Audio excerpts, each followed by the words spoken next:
You're listening to Maneuvering Mondays, a podcast about transforming work culture.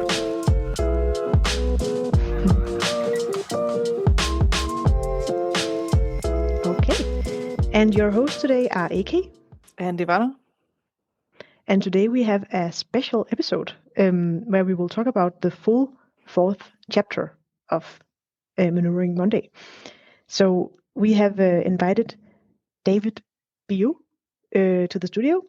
And David, you are an IT service management specialist helping organizations profit from different services, processes, and so on. Would you like to tell us a bit more about what it is that you do?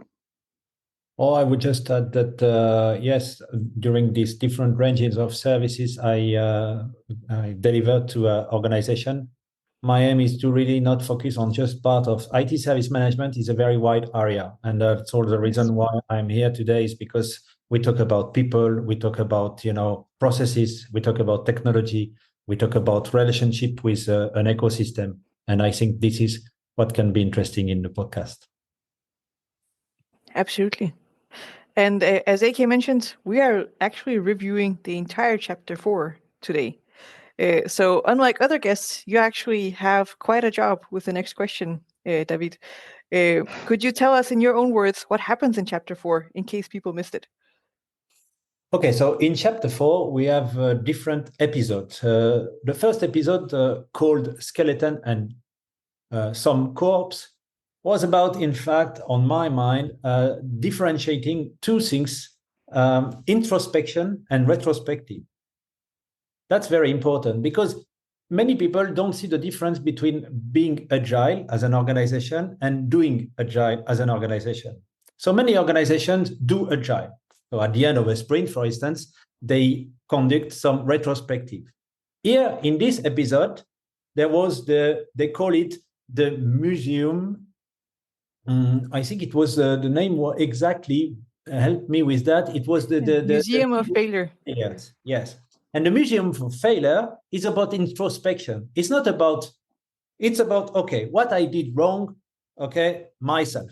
And this is about being agile, doing retrospective based on, okay, collectively as a team, how we can improve. It's a retrospective. But the prerequisite for that is, first of all, to do your own introspection. If you don't do your own retrospection, you cannot do a group retrospective. That's the first episode. The second episode, which was about, the name of the episode was Yesterday's Board, is about the daily scrums, okay? And in fact, here, there was a bright idea that the daily scrum doesn't need any paperboard and everything can be done online. You thought that was a bright idea? No, of course, it's ironical. Yes. My experience, when you have a daily scrum, is it needs to be physically. Just for one thing, when you have, just imagine that you have this daily stand-up and you have the team, around this board. Just the fact that you take this piece of paper with this, for instance, the ticket, and you move it from to do to in progress. Just the fact that you do that physically in front of your team means a lot for the rest of the team. If you do that in an online world, it lost a lot of information. Okay, so I think it's very important. Just a small anecdote about that. And of course, here the strange thing is, what about Shane, this product owner? The product owner, we will talk about that later. We say that there are a lot of issues with the releases of the product. So what did the product owner do? Okay, so it was about that. It was mainly about the communication within the team, the use of online instead of, I would say, physical board for the team to conduct their daily scrums. So this is about this second episode. The next episode called Mutiny, I like that. And in this episode, it's about transparency. It's about transparency, which is one of the three pillars of Scrum. Transparency. Mary, who is in the HR department, she wanted to be transparent. And she said, okay, transparent, we talk about the pay disparities. Okay, because she thought it was a good idea. Let's be transparent. But being transparent doesn't mean you have to be naive. First thing. Being transparent needs that it is the last step in an analytical process. Why? Because being transparent is not to say, okay, Shane is taking twice as much money as the other people in the team, because that was what they described here. The problem was somewhere else. So in fact, they wanted to see why the engineering team doesn't work together, and they assume that the problem was in this pay disparity. So if you make a wrong diagnosis, transparency doesn't help. Okay? So transparency is important. It's one of the 3 pillars of Scrum: transparency, inspection, adaptation. But don't forget, transparency is used for inspection. Inspection in Agile is another word for analysis. So, and it can work the other way around. You analyze, you then adapt what you need to do, and you show the result in transparency. And that they did exactly the opposite way.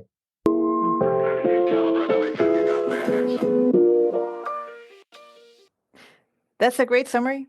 And you have this unique perspective of actually being able to comment on a longer piece of the story. And I think it also shows that you can do deeper analysis when looking at a greater set of dynamics within this company. I kind of want to dive into some of the points you've already made. For example, the prerequisite of introspection for being able to do retrospectives. I think that's a very important point. From my experience, I've seen that in order to be agile in a company, a certain level of personal maturity is actually required from the people involved. I'm wondering, have you seen any good ways of addressing that in companies? How do you mature the people so that they can actually be agile? Oh, yeah. First, it's a long process. So, as an external consultant, I don't always have the opportunity to last long in an organization. But when the possibility to do that, I can see some results. And to answer your question, I would say that you need to give people hope, perspectives.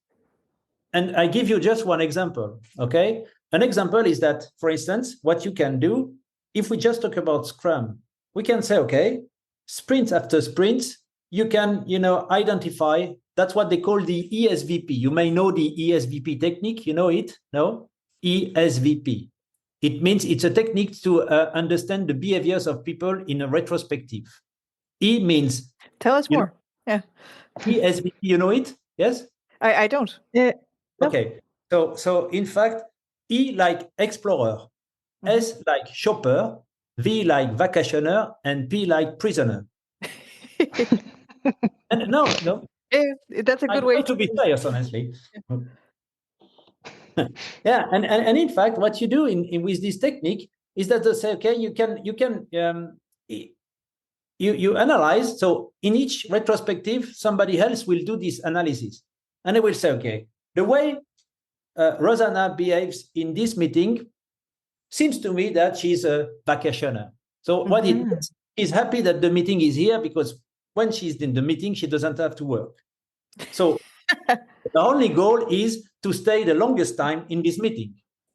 The prisoner, exactly the opposite. He thinks that it's a complete loss of time to be here because he has some work to do. Okay? So he's a prisoner. He's there. He's forced to be there. The shopper is the person, for instance, imagine in a team, is a developer. And from the retrospective, he just gets what can improve himself. A kind of selfish person, okay? A shopper. He gets what is important for himself to improve.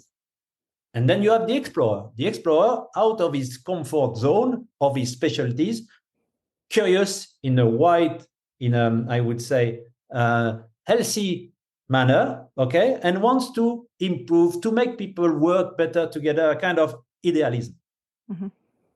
These people are good candidates to be Scrum Master. And what you can do is using this technique, you can, it change, the dynamic of group change. And then using that, and that's what I did. I said, okay, this guy, after 2 or 3 sprints, I think it could be a good idea to name it as a Scrum Master. Mm-hmm. And it really helped, because then when they saw that, the other says, oh yeah, how do you do that? And, they ask, and then they have the perspective, they have a hope that one day they can, become a Scrum Master and see all what the team does from a different perspective. I like that it's emergent. You don't have a pre-described role. You kind of look at people in their natural habitat, and then you call out which roles they actually play.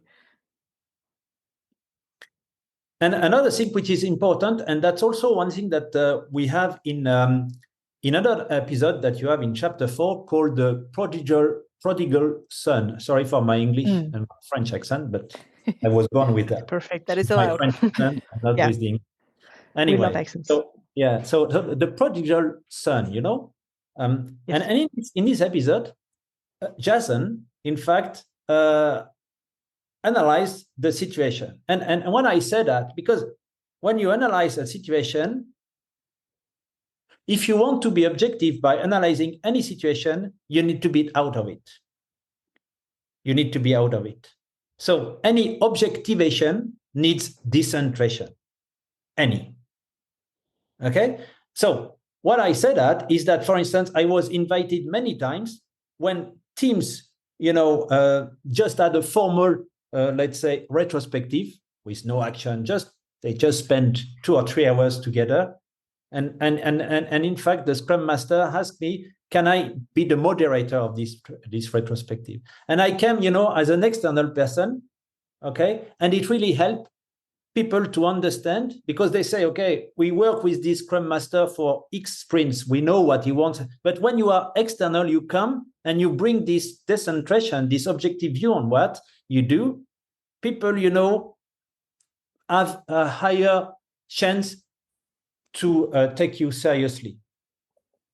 Okay, so, and this is also about this episode on the prodigal son, Jason left the company and then he come back as a kind of hero because he left. So he comes, from an external view, and it really helps in having an objective view on what you do.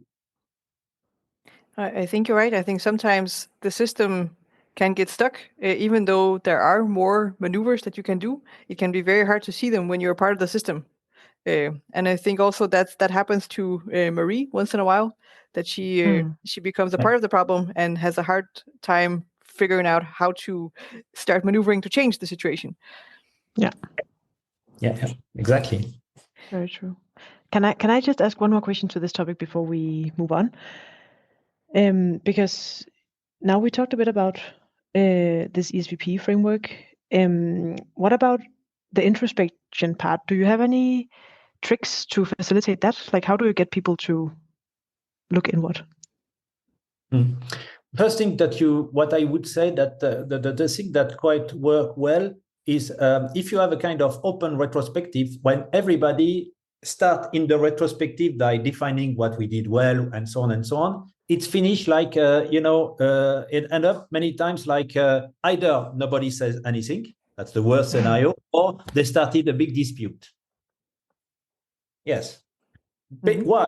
Because they didn't make their introspection. And to answer your question, what happened is that what we did is when we had the retrospective, we say, okay, we have this retrospective next Friday. So what we did is that we had this paper where people had to add some notes, okay, about what we should do better, what helped us improving, and so on and so on. So their view on that. They had the possibility to do it fully anonymously. So anytime in the week, they came, like if you were in a voting for some elections, okay, they came anonymously, they put their stickers on the wall. By doing that, we increased dramatically the number of posts related to their own introspection versus the number of posts that was related to finger pointing. I You could should do not do differently. that Yeah. because, I always have the difficult task to do this one, always this one, finger point, always as the simple one to do, and so on and so on. No, we had much more things about introspection. So anonymity increase introspection in that example. Yeah, that's a good point. Another point that I can add, another technique that we used for retrospective is we said, okay, now in the retrospective, because, I don't really like that, but many people say agile should be fun. Okay. I don't know. I don't really, subscribe to this point of view. At the end of the day, my work is fun because I'm doing what I like, but not because I'm doing agile stuff. But anyway, said, okay, let's make fun. So and the idea was also to increase the retrospection bit in a retrospective. And what we did is that we say, okay, now we finished the sprint. The exercise I give you is the sprint, associate a name of a movie that character sprint. Of course, you had Armageddon, Terminator, all this stuff. Oh my God. Yes. It was a catastrophe. So Armageddon. But how, in what sense this help in the introspection bit? Because people don't only have the title, like, as I said, Armageddon, but they identify themselves to one of the character of this movie. Interesting. And it helps a lot in the introspection bit. It's another tip. That's a fun, good exercise. Actually. Yeah. Fun and useful.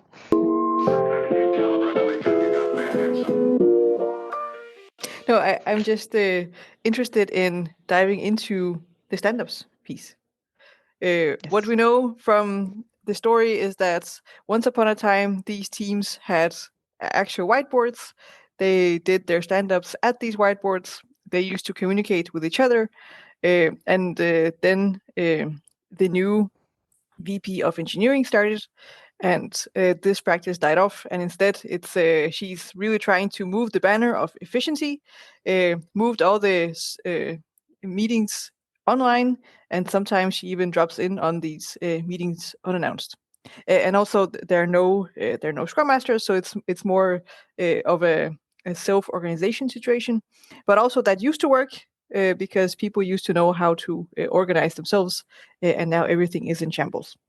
And I think it's you mentioned two interesting points. One was that there is something about the physicality of these events, and also where's the product owner in all of this. But maybe let's start with the physicality and the physical boards and this sad situation where we see all these dusty old boards that no one uses anymore. Very important. Yes. Yeah. Are you still with me? Yes. Yes. Okay. So the thing about the physicality, I think is very important. When we say now, no, in Scrum Guide now they say we talk about daily Scrum. Okay. Before we were talking about daily stand-up. It's another important nuance about physicality. Of course, you cannot stand up in front of your computer. You can, but everybody will say that you are mad. But in terms of physicality, the fact that you really stand up, that you stay max 15 minutes, it's also related to that exercise. Okay. And when we said about this daily stand-up, now the daily Scrum, in fact, having showing to the others, I take this task and I feel confident to move it from 2. Yeah, really. I feel confident. I show you that I can do that. I'm not an American fanatic but I can do that. Okay, so it is about this. Okay, and it is a lot about self-organization. It's about, okay, we believe you, we support you, but you took the decision to take this. You can say, okay, we can do that in an online space.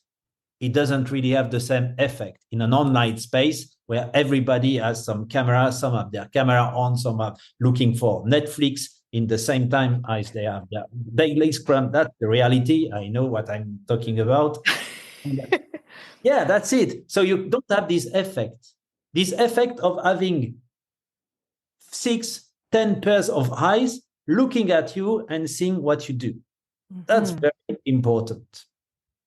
And that's also why in many cases, people say that in Scrum, daily Scrum is one of the Scrum events, but in many cases, people call that ceremonies. It's a ceremony. Okay. And another thing, what is important in the daily Scrum, and I think that was also something that was surprising me in this episode, was, as I said, the role or the absence of role of the PO. Because, at the end of the day, we say, okay, they deliver a very bad, a poor quality of the new release, very poor quality, very vintage or retro interface. Can we blame the team for that?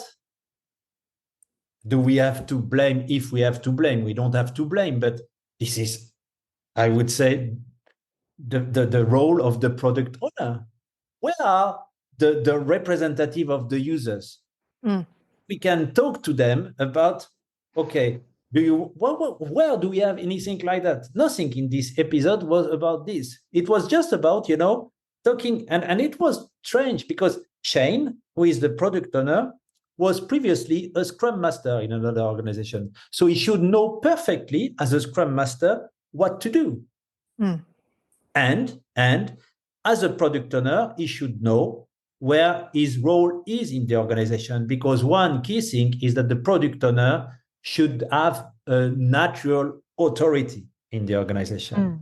Nobody should, everybody should respect it. And I don't have the feeling that Shane is so much respected. And that's also the reason why they say they have this parallel, channel of communication with people. You remember, I think it's Anne, the lady who left the company. She was doing this communication bridge between leadership and the team. So we are exactly in a situation where, because of what happened, this is they and us, the leadership and the team. And that's exactly what happened. Then you cannot do anything because people are not working together. People are working against. Yeah, I think that's a really great perspective, and not something we've talked about before with the product owner role. So what would your advice be to Shane if he had to step up and do something differently? First, I would say, okay, it's difficult to advise something when I don't have, as I said, all the context. But the first thing I would say is, okay, what prevents him to do his job? Okay, what prevents him? Let's focus on him, on product owner. So it means, okay, what? Because, it's not about daily Scrum. Product owner doesn't have to be in the daily Scrum. Daily Scrum is just a part of the story. But you have a lot of things that, we were just touching the backlog. Product owner is the owner of the backlog. Is the owner of the backlog. And if you are the owner of the backlog, you should see in your backlog that 90% of your backlog contains issues like that, contain negative feedback of the users of your product. Remember, in a product backlog, you have 4 things. You have the user stories, you have the technical stories, you have the improvement stories. So that means all that should be fixed for people to being happy or continuing being happy with your product. And you have the technical debt. Here you have a huge technical debt that will never be paid back. Why? So there is no pilot in this plane. The product owner doesn't own his product backlog.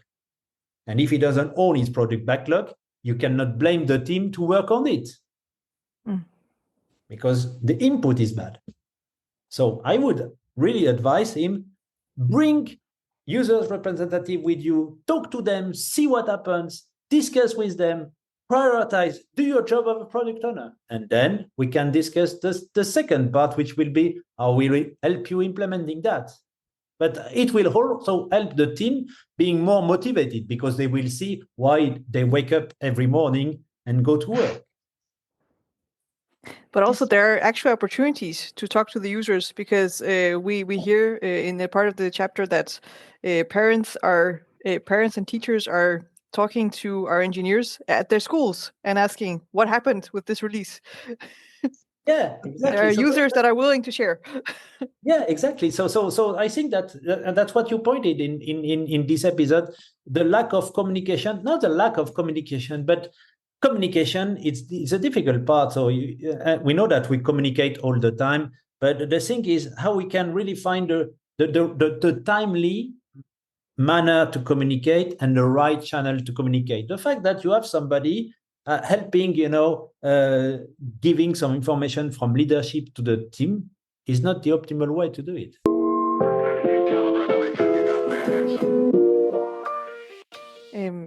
I also want to touch upon Jenny in this situation, who is the VP of engineering, because I think that she is experiencing the same alienation as we see for Shane also. We have a conversation between her and Marie where she kind of tries to describe the pressures that she's under. I'm curious to hear if you've seen something similar in other organizations where the head of engineering is actually struggling to get a hand on engineering.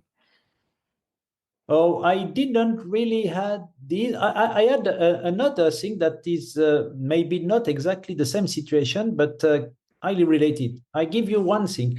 I remember we had a Scrum team with a very strong technical lead. So he was not a VP of engineering, but he was a technical lead.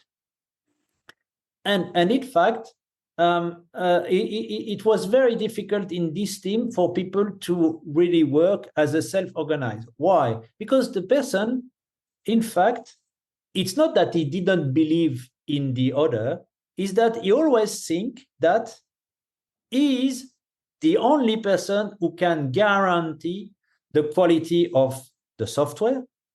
And it means that in his case, he say, if I want to guarantee, I can't delegate. I have to do everything by myself. So once somebody wrote a piece of work, in the evening time, he reviewed that. Every day, every single day. So he spent a lot of time. So people were fully demotivated about that because they say, okay, I do something good, I do something bad, doesn't matter. At the end of the day, he will redo the job as he wants. Okay, so it was not like having somebody who, like Jenny, who is frustrated or who says, it was there was a kind of mea culpa or nobody likes me, this Calimero, yes. This Calimero stuff.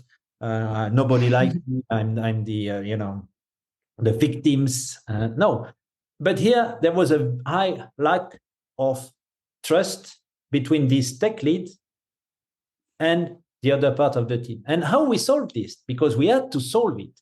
It's not that we said, okay, the tech lead. So what we did is that, in fact, we say, okay, now what we will do is that we integrate in this software development lifecycle, in the activities, some code review. And we really did some pair review. So that means we had pairs, okay? And then the tech lead said, okay, first what we do is that we define some rules, some standards.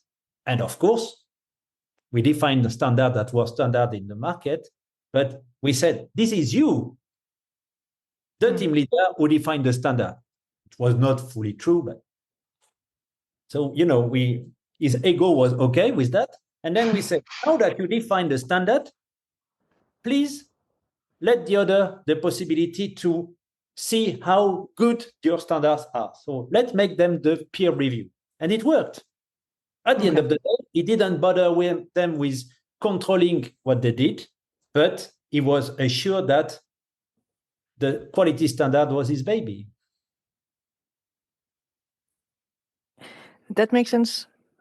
I've seen that situation many times where you have a very competent person who is the expert, and all work tends to gravitate towards that person, and taking away that quality stamp of the person who does everything better than anyone else is a hard thing to do, because it feels like you're punishing competence, which is not the case. But it's you have to get out of that situation, and if it arises, it's priority number one to diffuse that competence, because everyone else becomes more and more incompetent the more competent that one person becomes.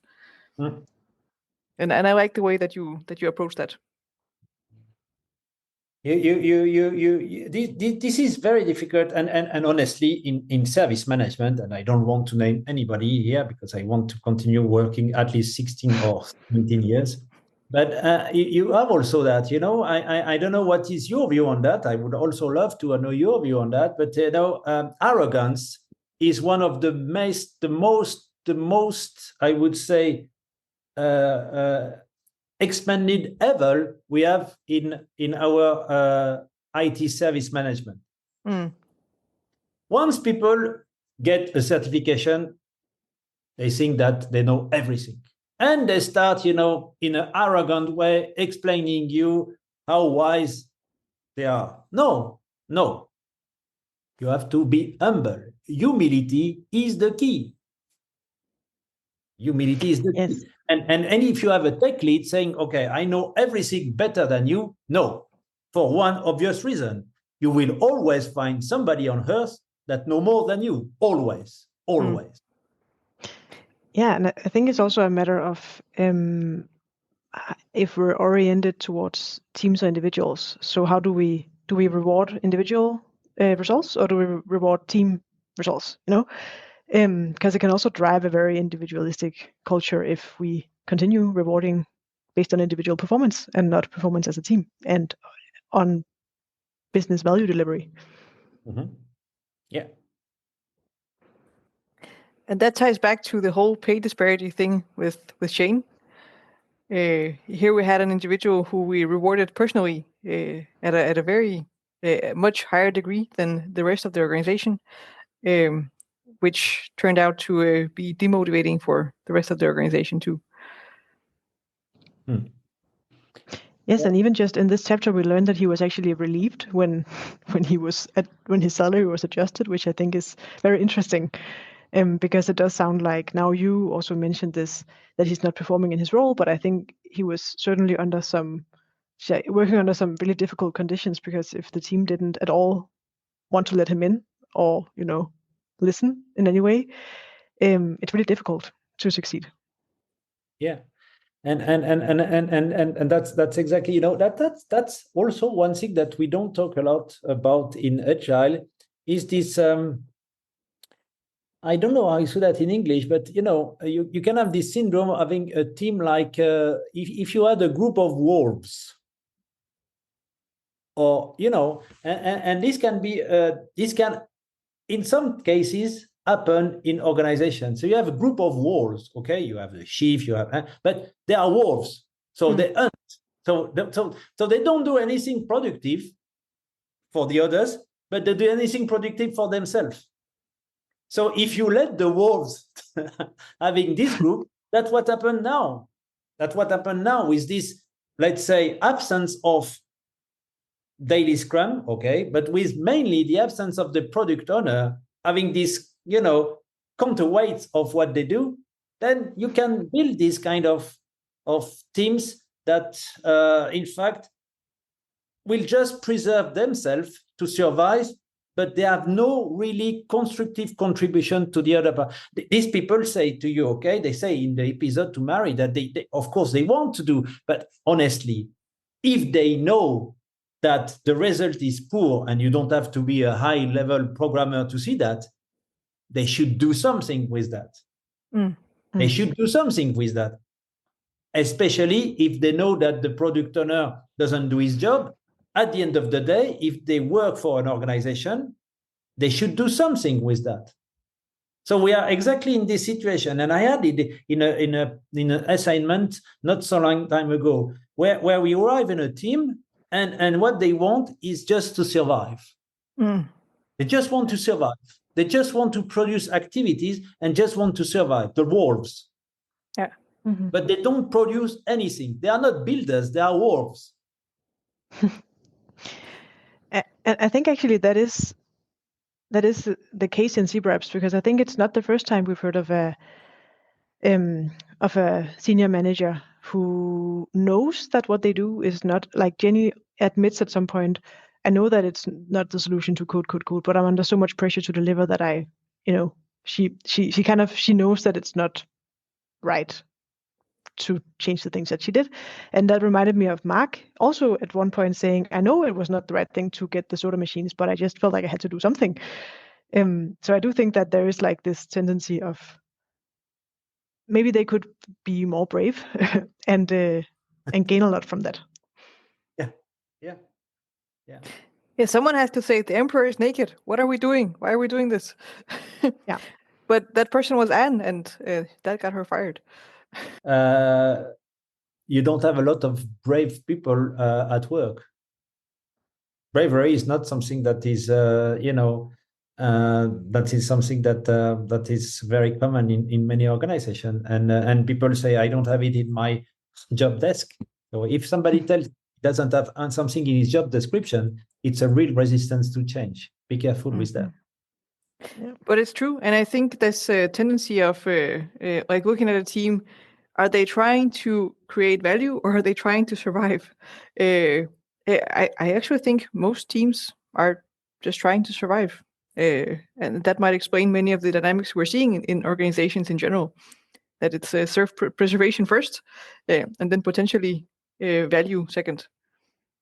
Yeah, and also one thing that is important in just what you've said, and also that is not very clear also in the episode, maybe it's something, when we have a scrum team, it's like a rugby team. In a rugby team, why we talk about scrum? It's not because in 1886 found that the concept is nice. Yes, it comes from 1986, the concept of scrum. If you don't know, it doesn't come from 1995, so it's quite a long time ago. And scrum is about rugby. One big difference we have between rugby and other, let's say, games like football or others, is that in rugby, you have a place for any type of physical differences. So in rugby, you have big guys, you have tall guys, you have fat guys, you have small guys. In football, copy-paste, they are all the same. Yeah. In all the other sports, they all have the same appearance, all have the same morphology. In rugby, it's the only sport where you have all these differences. And nobody points it out. It's very important. So it means that in a Scrum team, you have place for everybody. And when we transpose that to a team, it means that a team, it's not a monolithic team of developer. You have developer, you have testers, you have analysts, you have architects. Okay, so you should have people who are the users' advocates. Yeah. And these people should also help saying, okay, what you are now developing, honestly, it's like that. I will never use that. So it cannot be discovered at the end of a sprint. Yeah.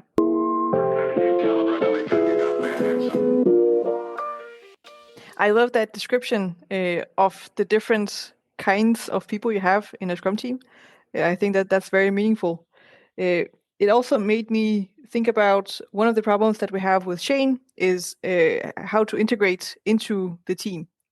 And the teams in Zebra apps are very closed. They do not let newcomers in.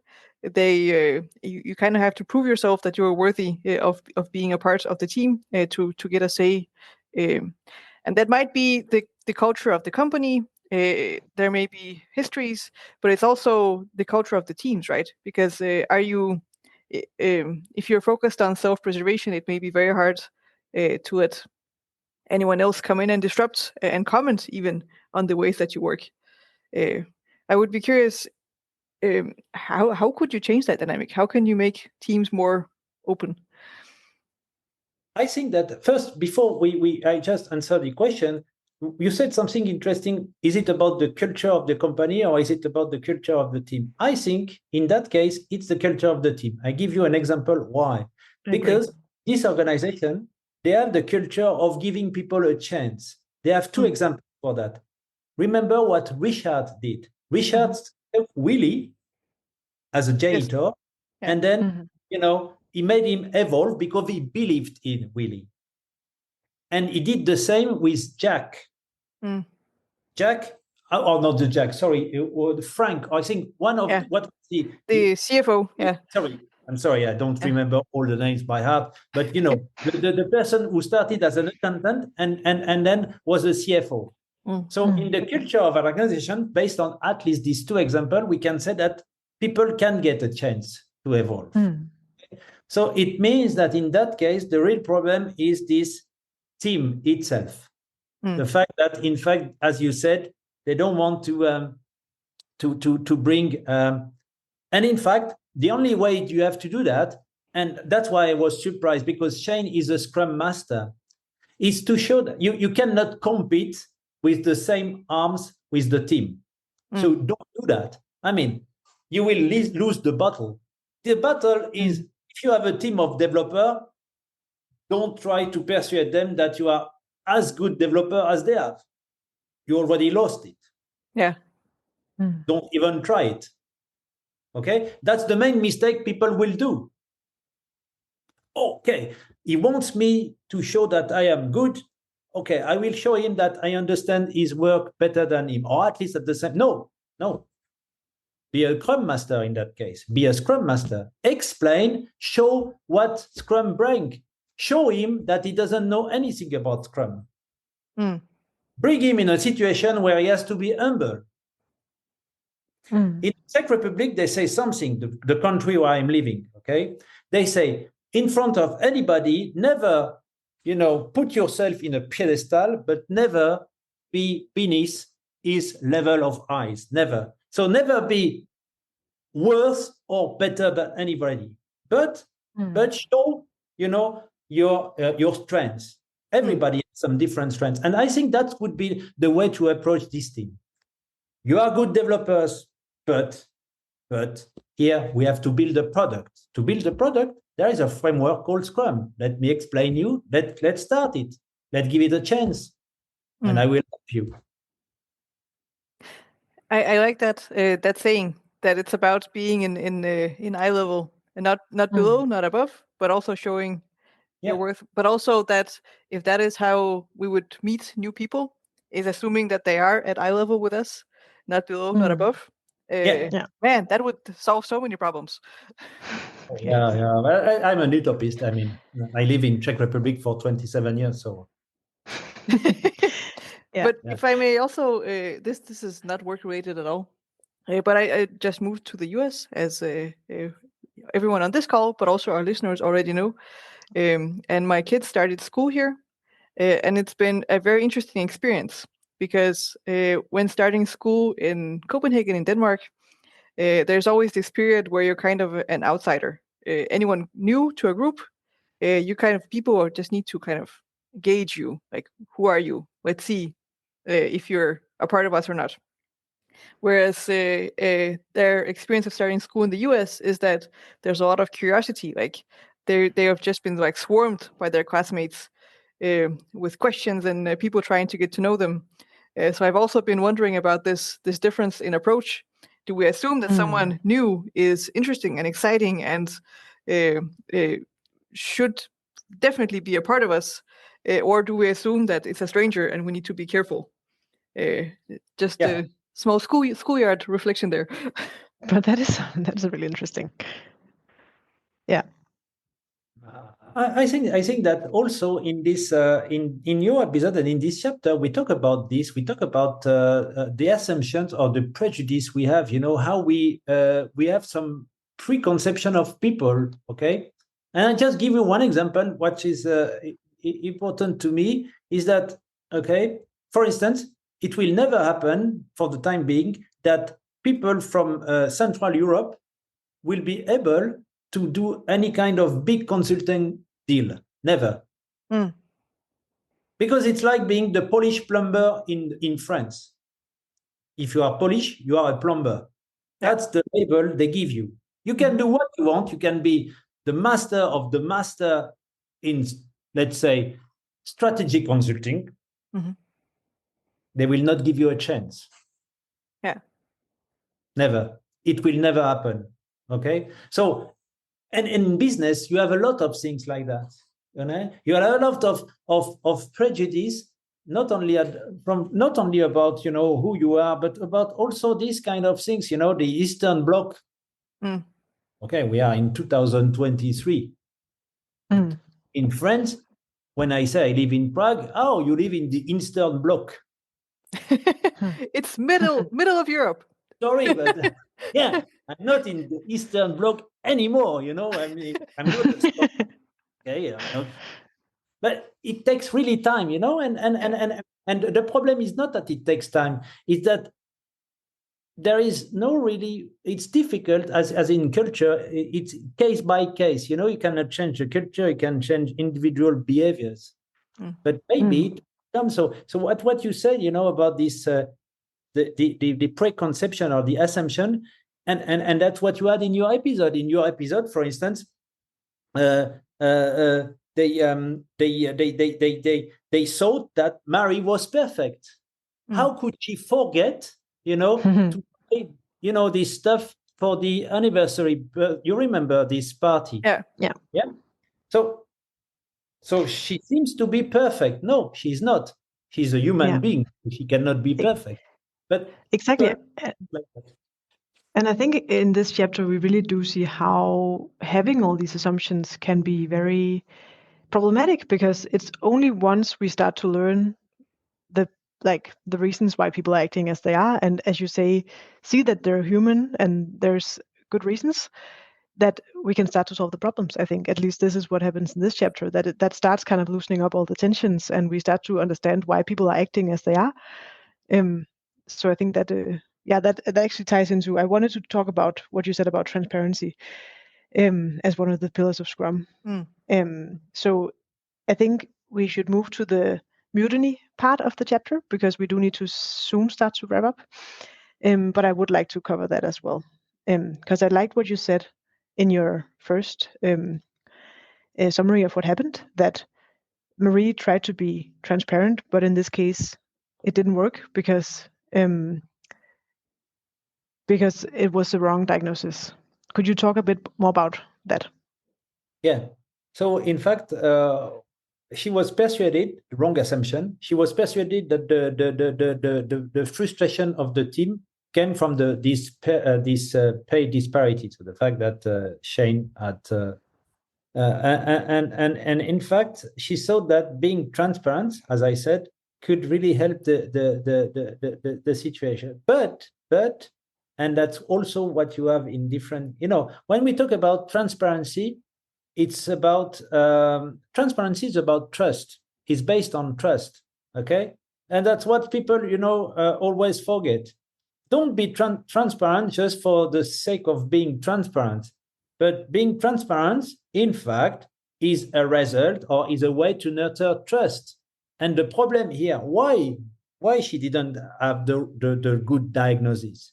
Because nobody trusts her, nobody give her the information for her to do the diagnosis.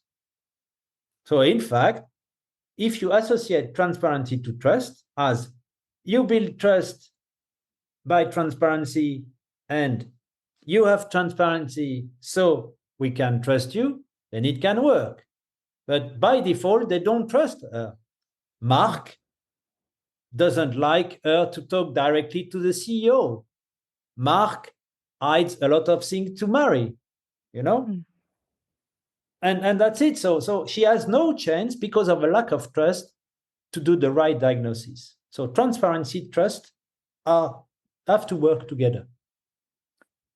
And that's the reason why she had the bad diagnosis. And I think the big mistake she did also is that, and that's also one she had in this episode, she really doesn't bother talking to the team members of the engineering.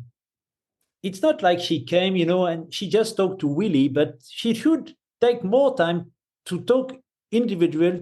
And she doesn't even know how their name was. Ibrahim. Remember that anecdote. So that's strange. Yeah. So if you want to do the diagnosis, transparency is also about observing directly. It's another thing which is important. If you want to be transparent, to make your diagnosis, make it without filters. Observe directly. So ask people what they think. Ask people what what their pain is about. Start with that. Many people say, "Oh, I will not bother. I will assume." You assume, and then you fail. Ask, observe directly. Ask. That's another part of the diagnosing, and that is related. If you ask, people will say, "Ah, she interested in me," and you start building trust. Otherwise, you will be like, "Oh, she's part of the leadership. We can't trust her." No. Observe directly, build trust, being transparent. All work together. I think that's really interesting. And I would actually be curious, Ivana, I think you're one of the most transparent leaders I know. Do you have any reflections on what David is saying? Yeah, I am really reflecting on it because David, I usually say that I'm aggressively transparent, and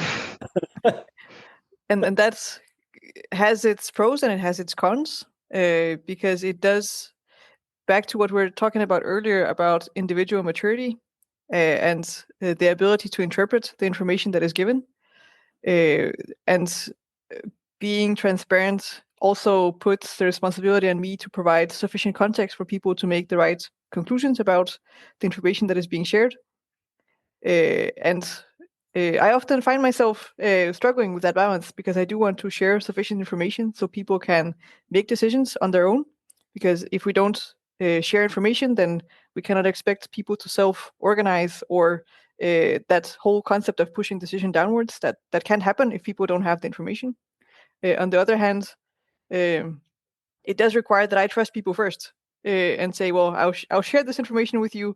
You may misinterpret it. You may draw the wrong conclusions, but then kind of trust that we can clean that up afterwards, if people feel comfortable with asking questions and coming with frustrations, and kind of verifying that also. But right now I'm actually considering, am I too transparent? Like, is it? I will say no. I think it's a great strategy. But I like your take on it, David. That there are some other things that also needs to be in place for it to work.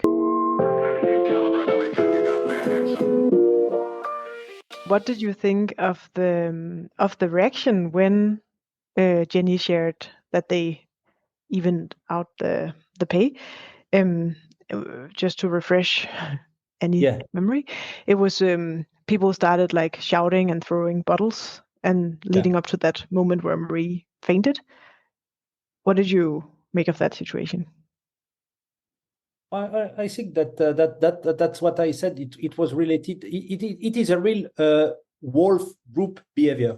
That's what I say. It's it. You know, if you want things to improve, you have a constructive approach. Here, you throw bottles. You are just upset.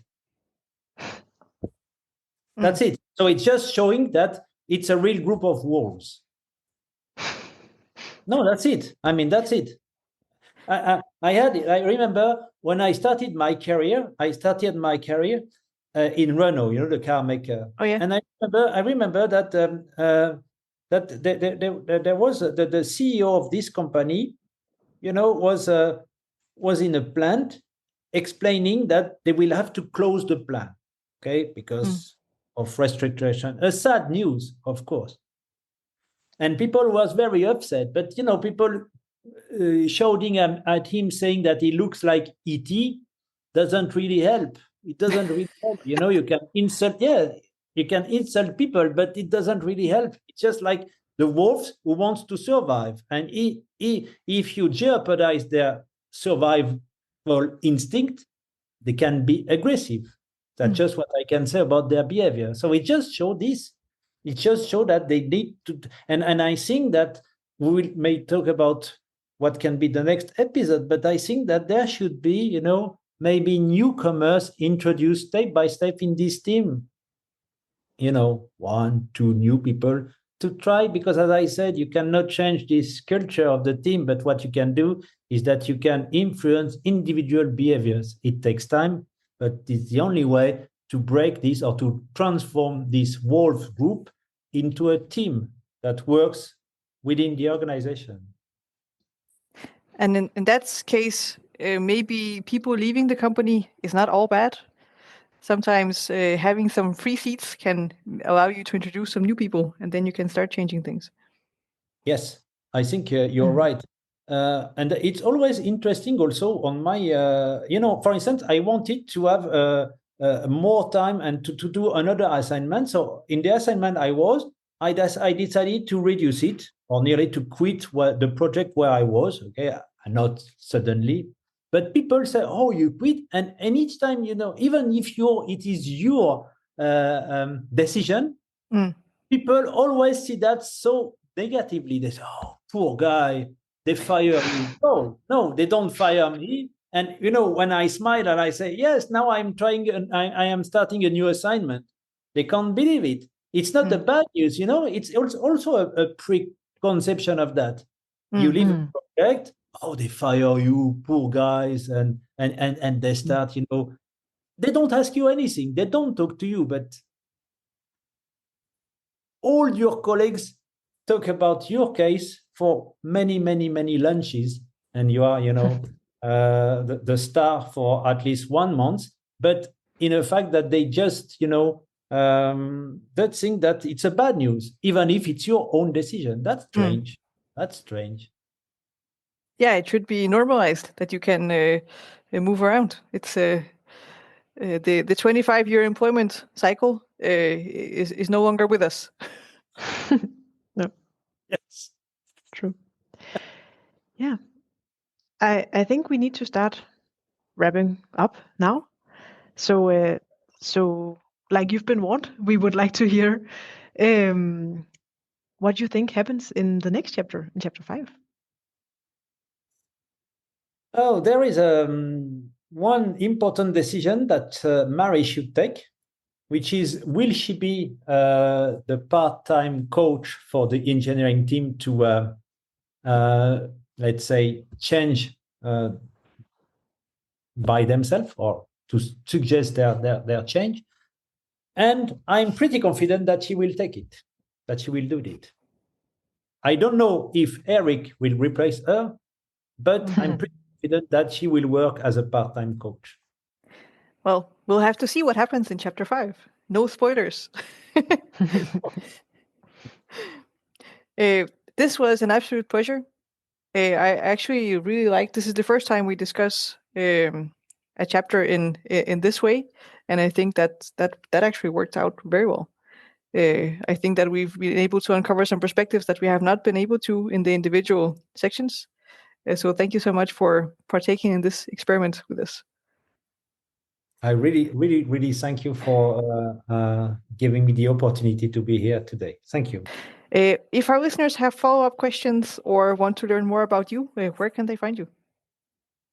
LinkedIn is the only, I would say, social media where I am active. So yeah, LinkedIn, that's it.